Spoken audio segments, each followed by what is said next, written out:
says in verse 22, the stone which the builders rejected has become the chief cornerstone.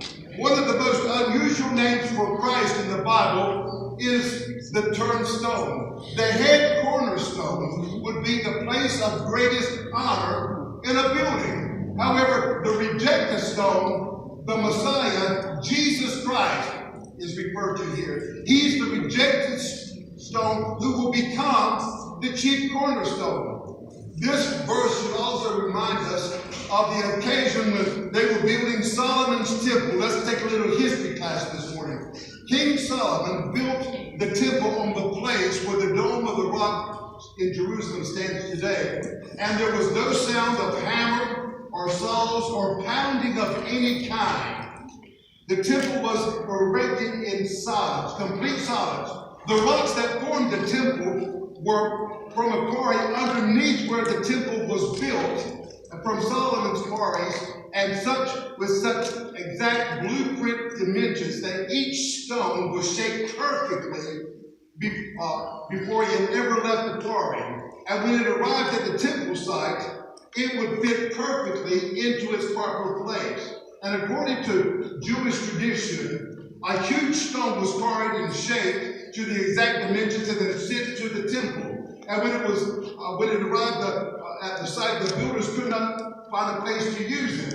It didn't match any of their blueprints, and so they placed it to one side. And some time had passed, and it was always getting in their way, so the workers pushed it over the edge of the bank, and it rolled down into the Kidron Valley, and it was lost for some time. However, when time came to hoist the cornerstone into place, the great rock that held everything in place could not be found, and the builders sent word to the quarry that they were ready for the cornerstone. The masons sent word back that the cornerstone had already been delivered. And then one of the builders, remembered that a huge extra rock had been pushed over the cliff. And when the workers retrieved it, the stone, and hoisted it into place, it fit perfectly into the corner of the temple.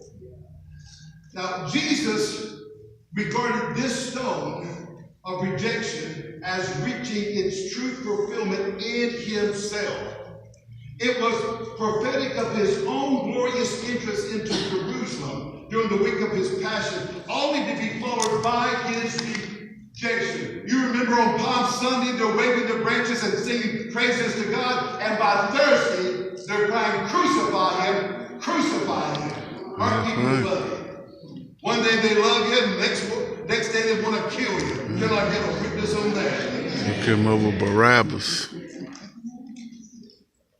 The builders are the religious leaders of the Jewish nation of Jesus' day who refused to acknowledge Jesus as their Messiah. And the stone, which they thought was nothing of, and now received from God the place of honor and the headstone of the corner. The rejected stone, Jesus Christ, our great high priest, is now seated enthroned at God's right hand. Therefore, my Easter message this morning is to fast forward to the end of Christ's earthly ministry in Matthew 21, verse 42. He gives the parable of the wicked tenants. The owner of the vineyard has sent several servants to get fruit from the other tenants. They had beaten some and had killed others. Then he sent his own son, and they too cast him out and killed him. The meaning is that God owns the vineyard of Israel, who was supposed to bear fruit of worship and obedience. He said in the Old Testament, time and time again, he would send them prophet after prophet, wise men, to gather in the fruit. And finally, God, in the pages of the New Testament, sent his son, and the leaders of Israel rebelled. He came into his own, and his own received him not. They gave no fruit, and then they killed the Son of God. Now, Jesus then lifted up his words from the book of Psalms 118.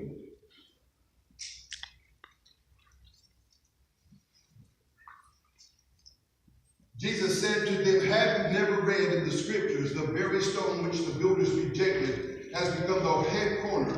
This was the Lord's doing, and it is marvelous in our eyes. Now this verse is marvelous in the fact that Jesus predicts, he prophesies his own resurrection before it will happen.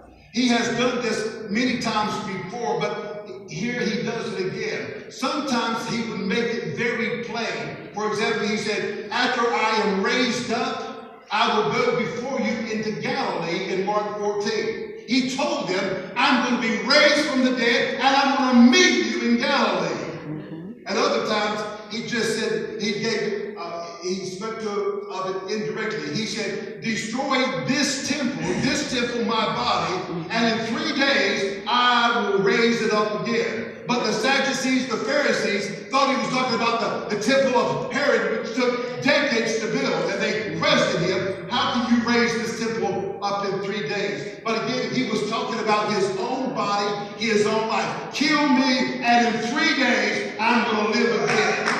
Kill me, Hallelujah. and I will be raised again.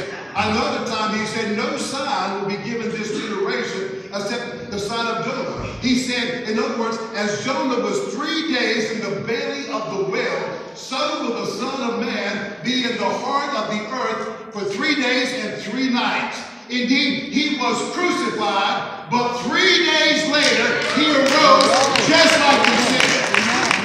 In Acts chapter 1, 500 eyewitnesses heard his words and saw his After he ascended into heaven. We should also marvel that Jesus prophesied of his own resurrection as well. Another reason that we should marvel is because there's a real man reigning at the right hand of God right now. The Apostle Paul said in 1 Timothy 2, 5 and 6, he said, there is one God and one mediator between God and mankind. Did you hear that? Only one mediator between God and mankind. Not a woman named Mary, not a saint or any other saint, but one man, one mediator, Jesus Christ, who said, I am the way, the truth, and the life. And no man come to the Father but by me. Through me first. Amen. He said, the man Jesus Christ, Paul said, the man Jesus Christ, who gave himself as a ransom for all people. This now has been witnessed to at the proper time. Now, take that imagery away, and we must marvel that a real man who now reigns at the right hand of God. But can I tell you, he is more than just a man. Amen. He is the Son of Almighty God in power and in glory and in grace.